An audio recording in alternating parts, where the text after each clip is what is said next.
প্রিয় নবম দশম শ্রেণীর শিক্ষার্থীরা এবং যারা এসএসসি পরীক্ষার্থী রয়েছে, আমরা আজকে উচ্চতর গণিতের 12 অধ্যায় অর্থাৎ সমতলীয় ভেক্টর এই অধ্যায়ের বেসিক ক্লাসের তৃতীয় পার্টের ক্লাসটা করছি। তোমরা আসলে এই বিষয়গুলো বুঝতে গেলে ধারাবাহিকভাবে অবশ্যই আগের পার্টগুলো দেখতে হবে। তো সেই পার্টগুলো দেখতে গেলে এই ভিডিওর নিচে প্লে লিস্টের লিঙ্ক পেয়ে যাবে, সেখান থেকে দেখে নেবে। আজকে আমরা খুবই একটা ইম্পর্টেন্ট জিনিস যেটা আলোচনা করছি সেটা হচ্ছে আহ, অবস্থান ভেক্টর। তো এই অবস্থান ভেক্টরের মাধ্যমে আমরা কিন্তু অনেক এমসিকিউ বা সৃজনশীলের অনেক কোয়েশ্চেন সলভ করতে পারবো। তো এই অবস্থান ভেক্টরটা আমাদের একটু ভালো করে বুঝতে হবে। তো আমরা এই টার্মটা এখানে লিখি যে অবস্থান ভেক্টর। অবস্থান ভেক্টর। ওকে, এই অবস্থান ভেক্টরের যে বিষয়টা সেটা হচ্ছে প্রসঙ্গ কাঠামোর, এটাকে যদি সংজ্ঞায়িত করা হয় তাহলে এইভাবে লেখা যায় যে প্রসঙ্গ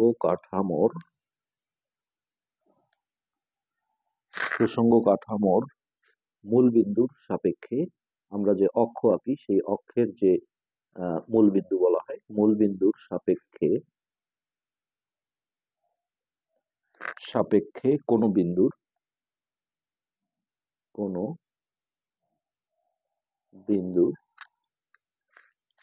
ভেক্টর প্রকাশ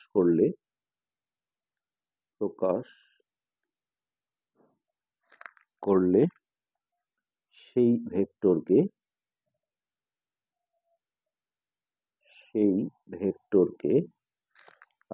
ওই বিন্দুর অবস্থান ভেক্টর বলে। এটা হচ্ছে সংজ্ঞা, অবস্থান ভেক্টর বলে।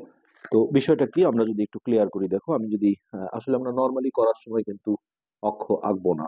ধরো আমি যদি এখানে বলি যে এটা একটা ওপি, একটা ভেক্টর, অবস্থান ভেক্টর, তাহলে এটা পি বিন্দুর অবস্থান ভেক্টর বলা মানে এটাকে আমরা মূল বিন্দু হিসেবে ধরে নেব। তো আমরা বোঝার জন্য জিনিসটা করছি সেটা হচ্ছে আমরা অক্ষ এঁকে নিলাম। এটা হচ্ছে আমাদের এক্স অক্ষ, এক্স ড্যাশ। উপরের দিকে তোমরা জানো যে ওয়াই থাকে আর নিচে হয় ওয়াই ড্যাশ। এই যে এটাকে বলে মূল বিন্দু।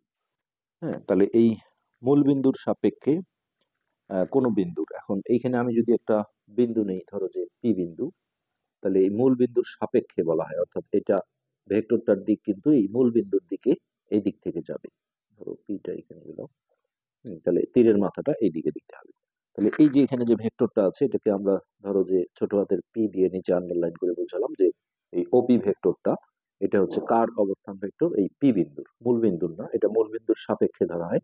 সো এটা পি বিন্দুর অবস্থান ভেক্টর ওপি, বা এটাকে আমরা পি দিয়ে সূচিত করলাম।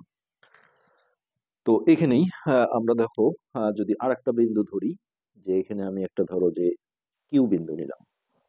তো এখান থেকেও এই মূল বিন্দুর সাপেক্ষে আমরা যদি এখানে একটা ভেক্টর দেই যেটা হচ্ছে ও কিউ, হ্যাঁ, এটাকে আমরা ছোট হাতের কিউ দিয়ে প্রকাশ করলাম নিচে আন্ডারলাইন করে।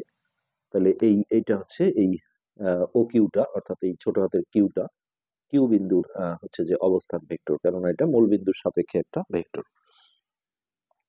তো এইখানে আমরা দেখো এই অবস্থান ভেক্টরের সাহায্যে এই পি কিউ এর দৈর্ঘ্যটা আমরা বের করতে পারবো। তো কিভাবে আমরা করব এই জিনিসটা দেখো, আমরা যদি ত্রিভুজ বিধি পড়েছি, হ্যাঁ, আমরা যে যোগের বিধিটা পড়েছি সেটা আসলে বাহু দুটো একই ক্রমে থাকতে হয়।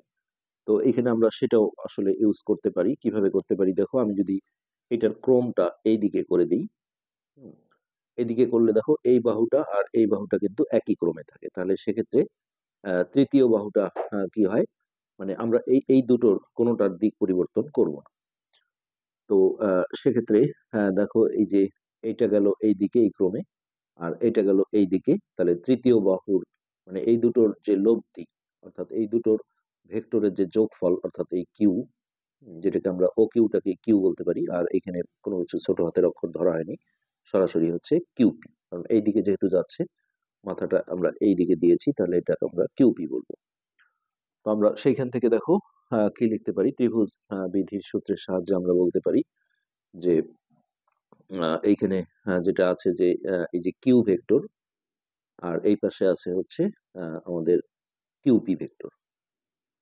তার মানে আর এই পাশে তৃতীয় বাহুটা একাই হচ্ছে তার সমান হয়, অর্থাৎ এই পি ভেক্টর অর্থাৎ এই যে ওপিটা, হ্যাঁ, পি ভেক্টর সমান সমান আমরা কি বলতে পারি যে এই যে এই অংশটা যোগ এই অংশটা, অর্থাৎ এই ভেক্টরটা হচ্ছে ছোট কিউ প্লাস এইটার নাম আমাদের এই পাশ থেকে যেতে হবে, অর্থাৎ কিউ। এইটা কিন্তু আমরা এখানে লিখতে পারি। তো এইটাকে আমরা দেখো ঘুরিয়ে এই সাইডটাকে যদি আমরা এই যে কিউটাকে যদি এই পাশে মাইনাস করে আনি, তাহলে P vector minus Q vector সমান এই পাশে থাকলো কিউপি ভেক্টর।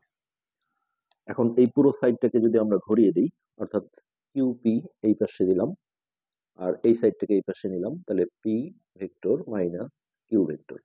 এখান থেকে আমরা একটা বিশাল জিনিস পেলাম যে যখন আমরা এটাকে দেখো কিউপি লিখবো এই দিক থেকে, হ্যাঁ, তখন যেটা হয় এই যে যে অক্ষরটা পরে আছে অর্থাৎ পি, তাহলে এই যেটা পরে আছে, হ্যাঁ, তার ভেক্টরটাই আগে চলে আসবে পি মাইনাস এখানে কিউ ভেক্টর যেটা ছিল, কিউ যেটা নাম দেওয়া ছিল এটার যে ভেক্টরটা আছে এই ভেক্টরটা পরে আসে।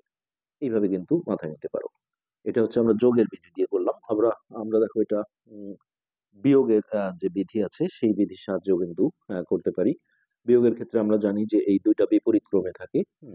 তো বিপরীত ক্রম মানে হচ্ছে যে দুইটা ভেক্টরই আদি বিন্দু একই হতে হবে, যে এই ভেক্টরটার আদি বিন্দু ও, আবার এই ভেক্টরটা দিক থেকে গেছে তাহলে আদি বিন্দু ও। তো সেই বিয়োগের যে আমরা বিধিটা পড়েছিলাম ত্রিভুজের বিয়োগ বিধি, আমরা সেটা যদি একটু তোমাদের দেখাই তাহলে কিন্তু আমরা এটা ডিরেক্ট করতে পারবো। হ্যাঁ, এই যে বিয়োগের বিধিতে আমরা আগের পার্টে এটা পড়েছিলাম। ধরো এই যে একটা বাহু যেটা এবি ভেক্টর আর এইদিকে এসি একটা ভেক্টর, তাহলে এই দুটো ভেক্টরের আদি বিন্দু কিন্তু এই যে এ। এটাও দেখো এই দিক থেকে গেছে, এটাও দিক থেকে গেছে। তো সেক্ষেত্রে আমরা এখানে দুটোই লিখতে পারি, একবার এবি মাইনাস এসি অথবা এসি মাইনাস এবি।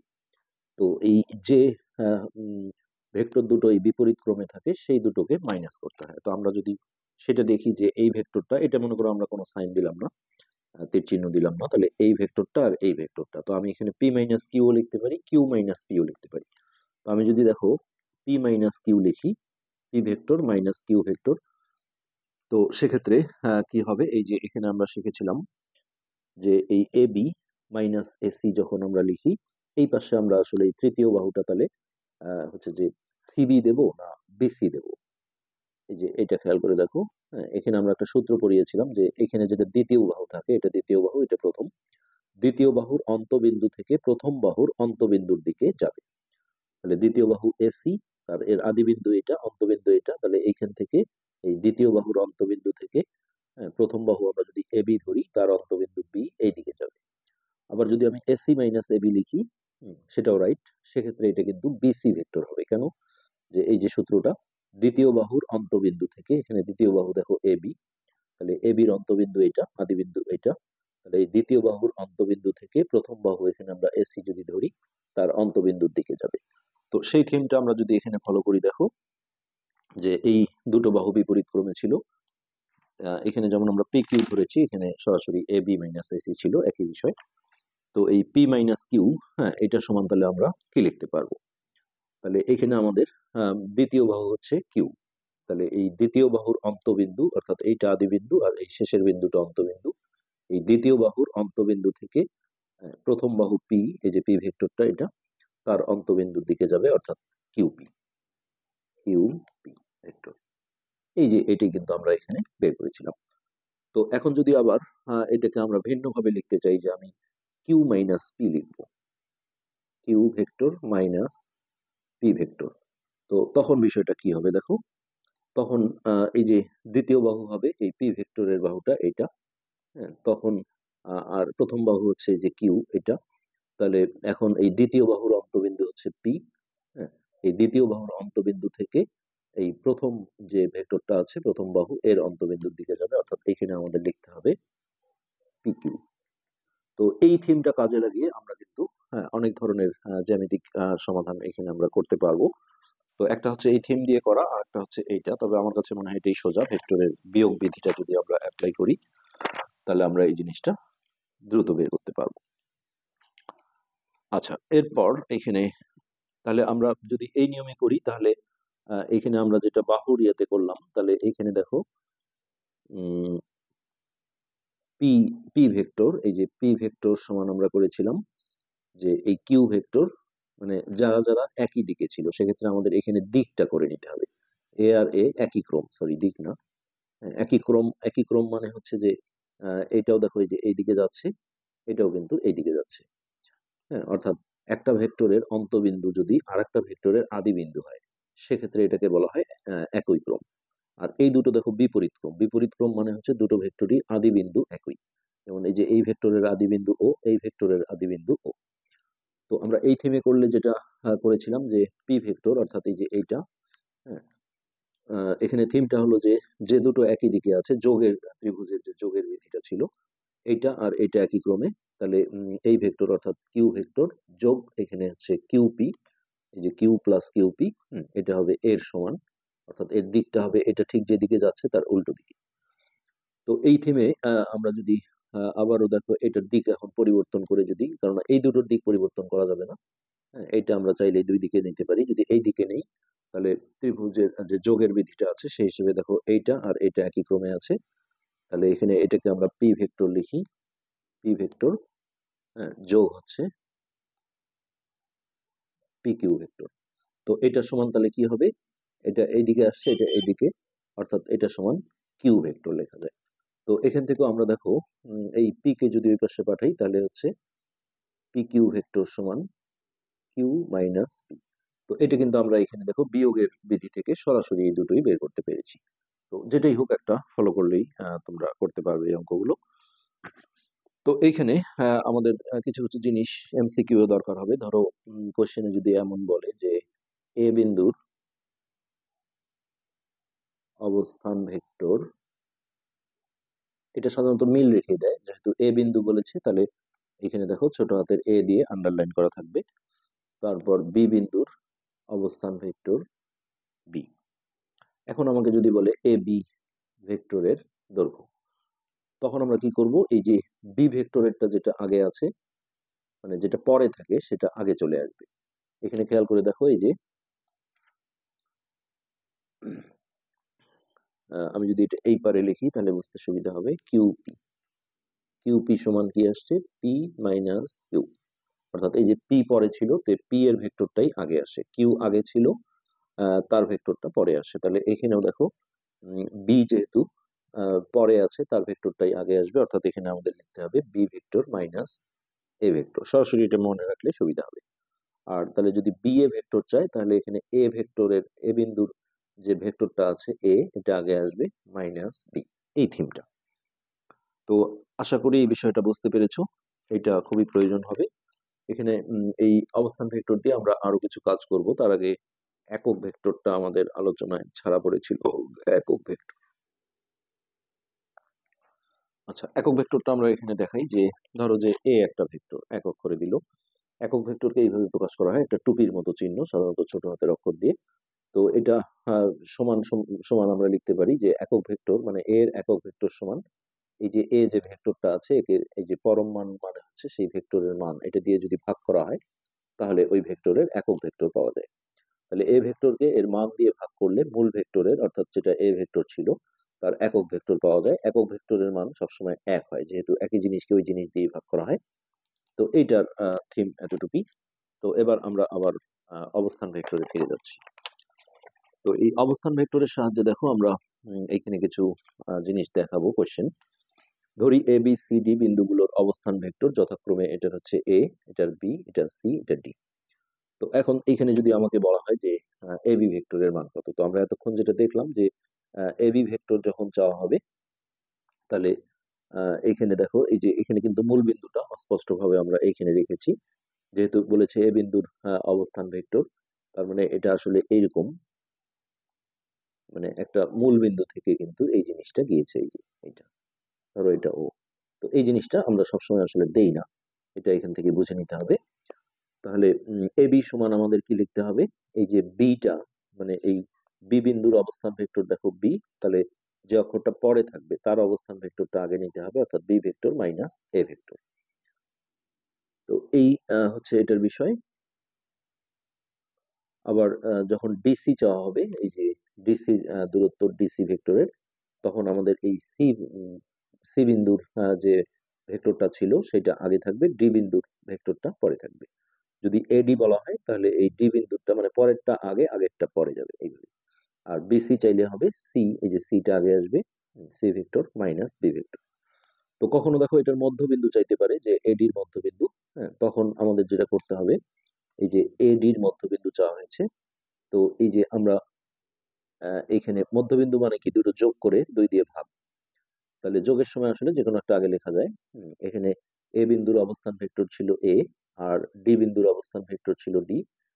এটা দুইটা যোগ করে 2 দিয়ে ভাগ করতে হবে। ঠিক একইভাবে যদি বিসি এর মধ্যবিন্দু চাওয়া হয়, তাহলে এই সি বিন্দু, এটা আমরা আবারও বলছি যোগের সময় আসলে যে কোনো একটা আগে লেখা যায়, বিয়োগের সময় সাবধান, এখানে এই যে পরেরটা আগে আসে, আগেরটা পরে যায়। তো বিসির মধ্যবিন্দু যখন যাবে তখন আমাদের এই যে ধরো যে সি বিন্দুর অবস্থান ভেক্টর ছিল সি, আর বি বিন্দুর অবস্থান ভেক্টর বি, নিচে আন্ডারলাইন আছে, যোগ করে ভাগ 2। আচ্ছা, আরেকটা কোশ্চেন আছে যে এ ও বি বিন্দুর অবস্থান ভেক্টর যথাক্রমে এক্স মাইনাস ওয়াই, আরেকটা দেওয়া আছে এক্স প্লাস ওয়াই, হলে এ বি ভেক্টরের মান কত? তো এই একই বিষয়, এ বি যখন হবে তখন আমাদের যেটা করতে হবে, এই যে এই থিমটা মাথায় আনতে হবে, যে এ বি মানে হচ্ছে বি ভেক্টরের, বি বিন্দুর যে অবস্থান ভেক্টর সেটা আগে আসবে, এ বিন্দুর অবস্থান ভেক্টরটা পরে যাবে। তো সেক্ষেত্রে দেখো, যখন এ বি চাবে তাহলে এই যে এ বি মানে যেটা পরে থাকে তার অবস্থান ভেক্টরটা আগে আসবে। এই যে বি বিন্দুর অবস্থান ভেক্টর দ্বিতীয়টা, যেহেতু যথাক্রমে লেখা আছে, তাহলে এটা আমরা আগে নেব, মাইনাস এ বিন্দুর অবস্থান ভেক্টর এটা পরে দেবো। তারপর এখানে ব্র্যাকেট তুললে এই চিহ্ন দুটো পরিবর্তন হয়ে যাবে, এখানে প্লাস এক্স মাইনাস এক্স কাটা গেলে ওয়াই ওয়াই যোগ করলে 2y। তো এরকমই আরো কিছু কোশ্চেন আছে, আমরা সেগুলো একটু দেখি। সেটা হচ্ছে এরকম, যে কোনো অবস্থান ভেক্টর, এখানে যেমন দেখো অবস্থান ভেক্টর গুলো দিয়ে তারপরে এবির দৈর্ঘ্য চেয়েছিল, কিন্তু কোনো অবস্থান ভেক্টর না দিয়ে কখনো কখনো ওই কোশ্চেনটাই ধরো যে এবি এবি পার্ট এইভাবে চাইলো। আর এখানে অপশন গুলো আমরা দেখাই, যে একটা অপশনে দিল হাফ এল মাইনাস, মানে কোনটা কার ভেক্টর সেগুলো লেখা নেই, L vector minus M vector. খ নম্বর অপশনে এমন আছে যে half L vector plus M vector. তারপর গ নম্বর অপশনে L vector minus M vector. আর ঘ নম্বর অপশনে আছে M vector minus L vector. এখানে আমাকে সরাসরি বলেছে এবি পার্ট, কিন্তু এ আসলে মানে ভেক্টর গুলোর যে একটা মান দেয়া থাকার কথা বিন্দুগুলোর, যে এ বিন্দুর অবস্থান ভেক্টর এত, বি বিন্দুর অবস্থান ভেক্টর এত, সেগুলো কিন্তু দেয়া নেই। তো এক্ষেত্রে আমাদের যেটা করতে হয়, যে এবিসিডি সিরিয়াল ভাবে করতে হয়। দেখো এবিসিডি পড়লে এখানে এম এর আগে কিন্তু এল আসে, আর এদিকে এ আর বি এর মধ্যে এ আগে আসে, তখন আমাদের ধরে নিতে হয় যে এ বিন্দুর অবস্থান ভেক্টরটা এল হবে, আর বি বিন্দুর অবস্থান ভেক্টর হবে দ্বিতীয় অক্ষরটা, অর্থাৎ এল এম। তো এখন আমরা ইতিপূর্বে দেখলাম, যখন এ বি চাওয়া হয় তখন বি বিন্দুর অবস্থান ভেক্টরটা আগে আসবে, তাহলে বি বিন্দুর অবস্থান ভেক্টর ধরতে হবে এমটাকে, এম। হ্যাঁ, আর এ বিন্দুর অবস্থান ভেক্টর ধরতে হবে এলটাকে। তো আমি যেহেতু এ বি লিখেছি, তো সেক্ষেত্রে বি বিন্দুটা আগে নিতে হবে, অর্থাৎ M vector minus L vector. এই যে এখানে এম মাইনাস এল, যেটা ঘ নম্বর অপশনে ছিল, এটি কিন্তু রাইট। এইভাবে কিছু প্রশ্ন আসে। আবার এখানে দেখো মধ্যবিন্দু চাইতে পারে, যে এ ও বি এর মধ্যবিন্দু এফ বলে দিল, এফ হলে এফ এর মান কত? তো তখন আমরা যেটা করব, যে এ আর বি এর যে অবস্থান ভেক্টর গুলো আছে সেটা যোগ করে 2 দিয়ে ভাগ করব। তো যোগের সময় আসলে যে কোনো একটা আগে লেখা যায়, তারপরে এখানে দেখো এল প্লাস এম লেখা আছে, আর হাফ মানে আসলে 2 দিয়ে ভাগ করা। তো সেক্ষেত্রে তখন আমাদের অ্যান্সার এটা হবে, যে এ বিন্দুর ভেক্টর আমরা ধরবো এলটাকে, আর বি বিন্দুর ভেক্টর এম, দুটো যোগ করে 2 দিয়ে ভাগ, এটাই হবে এফ বিন্দুর মান, এফ এর মান। তো ওকে, এবার আমরা একটা খুবই গুরুত্বপূর্ণ প্রশ্ন দেখব এখানে। ধরো এরকম, যে এ বি সি বিন্দুর অবস্থান ভেক্টর যথাক্রমে ছোট হাতের এ বি সি, এবং সি বিন্দুটি, এটা হচ্ছে কোয়েশ্চেনটা, যদি এ বি রেখাংশকে একটা অনুপাত দিল, সেটা হচ্ছে m:n অনুপাতে অন্তর্বিভক্ত করে। মানে কি, ভেতরে ভেতরে বিভক্ত বিভক্ত করে, তবে দেখাও যে এই সি ভেক্টর সমান, এটা এম বি, তোমরা মনে রাখবে স্কেলারের সাথে ভেক্টরের গুণ হলে স্কেলারটা আগে লিখতে হয়, এটা হচ্ছে স্কেলার, এখানে কোনো ভেক্টর নেই, plus N A by M plus N, এইটা প্রমাণ করতে বলেছে। তো আমরা এখানে দেখো যদি ছবি এঁকে নেই, একটা অক্ষ এঁকে নিলাম, এটা মূল বিন্দু, এটা হচ্ছে এক্স অক্ষ, অক্ষটা না দিলেও কোনো সমস্যা নেই।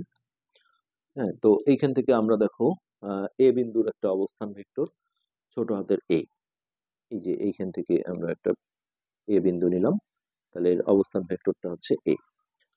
একইভাবে আমরা দেখো এখানে সি বিন্দুটা যেহেতু বিভক্ত করেছে, তাহলে সিটা মাঝখানে রাখবো, আর এইখানে আমরা নেব, এটা হচ্ছে বি বিন্দুর অবস্থান ভেক্টর। তো এটাকে আমরা ছোট হাতের বি দিয়ে আন্ডারলাইন করলাম, আর এই মাঝখানে আমরা ধরলাম যে সি, এটা, তাহলে সি বিন্দুর অবস্থান ভেক্টর হচ্ছে ওসি, এটাকে আমরা ছোট হাতের সি উপরে দেয়াই আছে। এখন এইটা যদি আমরা যোগ করি, এটা আসলে একটা লেভেলে একটা বিন্দুতে থাকতে হবে, একটা রেখার মধ্যে এরকম, আমরা এই বিন্দুটা একটু উপরে নিই, ওকে। তাহলে এই সি যে বিন্দুটা আছে, এই সি বিন্দুটা এই এবি রেখাংশকে m:n অনুপাতে ভাগ করলো, অর্থাৎ এইটুকু হচ্ছে m আর এইটুকু হচ্ছে n, আর এটা একটু ভেক্টর চিহ্ন দিয়ে দিতে হবে, অর্থাৎ এই দিক থেকে আমরা যাচ্ছি, জিনিসটা এইভাবে আমরা বোঝাবো। তো ওকে, এই কথাগুলো তোমরা আসলে লিখতে পারবে, প্রথমে এই কথাগুলো লিখতে হবে কোশ্চেনের, তারপর এটা তোমরা লিখবে, প্রমাণ করতে হবে যে এটা, আমরা সরাসরি প্রমাণে চলে যাচ্ছি। প্রমাণে আমরা ঠিক দেখো অনুপাতটা দিয়ে কাজ শুরু করব, m:n। তাহলে এই যে এইটুকু যদি m হয়, এটা n হয়, তাহলে m:n এর বদল আমরা লিখতে পারি ac:cb, এটা bc বলা যাবে না যেহেতু এই দিক থেকে যাচ্ছি, am, আর ac:cb, এটা m, এই যে m এর বদলে এটা, n এর বদলে এটা। এখন অনুপাতকে আমরা জানি যে এরকম ভাগের আকারে লেখা যায়, m/n সমান, এই পাশটা আমরা ac/cb দিলাম। এবার আমরা দেখো আর গুণ, কোনাকুনি গুণ করব, তাহলে যে কোনো এক কোণ আগে গুণ করা যায়, তাহলে আমরা nটা আগে নিলাম, n, আর এগুলোতে একটু এখন ভেক্টর দিয়ে দেবো, আমাদের ভেক্টর একসময় দিতেই হবে, এটার সাথে এটা সমান হচ্ছে m ইন্টু সিবি ভেক্টর। ওকে, আমাদের যেহেতু প্রমাণে দেখো এখানে সি একাই একদিকে আছে, তো আমাদের আস্তে আস্তে সেই ফরম্যাটটা তৈরি করতে হবে। তো এন সমান, ওই যে তখন আমরা দেখলাম অবস্থান ভেক্টরের থিম থেকে যে এসি ভেক্টর যেহেতু এখানে আছে, তাহলে এই যে সি যে অক্ষরটা আছে, এই সি এর ভেক্টরটা আগে আসবে, অর্থাৎ n into c vector minus a বিন্দুর অবস্থান ভেক্টর ছিল এটা, আর এই পাশে এম ইন্টু, এখানে আমরা দেখছি আমরা সিবি লিখেছি, হ্যাঁ, আমরা যদি সিবি লিখি তাহলে এই যে পরেরটা আগে আসে, অর্থাৎ বি বিন্দুর অবস্থান ভেক্টর যে বি, সেটা আগে নিতে হবে, আর সি বিন্দুর অবস্থান ভেক্টর এটা পরে যাবে। আচ্ছা, এবার এই জায়গাগুলো আমরা গুণ করে দেবো, এখানে হবে এন সি মাইনাস, এনটা আগে লিখতে হবে যেহেতু এটা স্কেলার রাশি, এন এ, আর এই পাশে হবে M B minus M C. এবার দেখো সি গুলো আমরা এক পাশে করবো, এই যে এইটাকে এই পাশে নিয়ে আসবো, এন সি মাইনাসটা প্লাস হয়ে গেল এম সি, আর এই পাশে এম বি, এই মাইনাসটাকে আমরা এই পাশে প্লাস করে পাঠালাম। এবার এইখান থেকে আমরা সি কমন নেব, সি ভেক্টর, তাহলে এখানে থাকে এন প্লাস এম, এটা চাইলে তুমি এম প্লাস এন লিখতে পারো, আর এই পাশ থেকে আমাদের কোনো কমন নেই, এটা এইভাবেই থাকলো। এবার দেখো এই যে এই রাশিটা গুণ আছে, ওই পারে গেলে ভাগ হয়ে যাবে, তাহলে সি ভেক্টর সমান M B vector plus N into A vector by, এটাকে আমরা সাজিয়ে এম প্লাস এন লিখে দিলাম। তো এই জিনিসটা আমাদের কিন্তু অলরেডি প্রমাণ দেখো হয়ে গেল এটি। তো এটা কখনো কখনো দেখো সংখ্যা দিয়ে দেয়, তোমরা যদি এই ফিগারটা মনে রাখো তাহলে এই ধরনের এমসিকিউ গুলো তাড়াতাড়ি করতে পারবে। এ বি সি এর অবস্থান ভেক্টর যথাক্রমে এ বি সি এবং সি এ বি কে ওইখানে যেমন m:n দিয়েছিল, এখানে সংখ্যা দিয়েছে 5:11 অনুপাতে অন্তর্ভুক্ত করলে সি এর মান কত। তো এই থিমটা আমার জানা থাকলে দেখো আমি দ্রুত বের করতে পারবো যে সি সমান হবে এম বি ভেক্টর। তাহলে আমার এখানে এইটা হচ্ছে এম, এটা হচ্ছে এন, তাহলে এম, এই যে এম এর মান বসালাম 5, আর b vector plus n, n এর বদল হবে 11, এই যে এটা আমরা এন ধরবো, হ্যাঁ 11, তার সাথে থাকবে এ ভেক্টর, আর নিচে এম প্লাস এন বলতে 5 প্লাস 11, একবারে উত্তর পেয়ে যাব। এখন উপরে হলো 5 b vector plus 11 a vector, আর এটা যোগ করে দিলে 16, এটাই কিন্তু আমাদের অ্যান্সার হবে। এত সহজ বিষয়। তো আমরা প্রাথমিক বিষয়গুলো পুরো আলোচনা করে দিলাম, আমরা পরবর্তী পার্ট থেকে সমাধান ক্লাসে চলে যাব। সেই পার্টগুলো দেখতে গেলে তোমরা এই ভিডিও নিচে প্লে লিস্টের লিঙ্ক পেয়ে যাবে, সেখান থেকে দেখে নেবে। ধন্যবাদ।